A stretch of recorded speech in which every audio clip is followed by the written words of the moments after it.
The massive wildfires destroying communities over huge swaths of Southern California are being fueled by a dangerous combination of heat, overgrown foliage, suburban sprawl and winds so terrible that early California settlers originally named them after the devil himself, Satana, which gave way to the less menacing term, the Santa Anas. At the heart of this unprecedented confluence of climatology and ecology is California's ballooning population in search of affordable housing. The West Coast quest for single-family, wood-frame homes has pushed development into the divide between urban areas and historically open brushland, much of it hilly, highly flammable chaparral.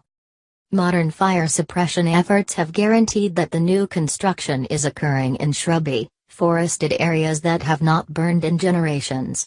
Given that the California chaparral has evolved to tolerate regular fires, that means what is essentially tinder has accumulated for decades.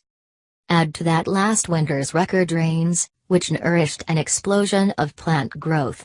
That lush new vegetation dried in last summer's record temperatures and further withered over a bone-dry rainy season that should have begun more than 2 months ago, but didn't.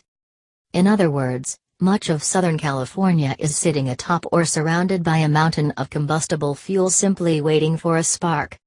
When that spark came to areas across the region, weather conditions couldn't have been worse. Multiple high-pressure systems have settled across the American West, forcing moisture-bearing Pacific storms to the north and bringing unusually dry weather from Seattle south to San Diego.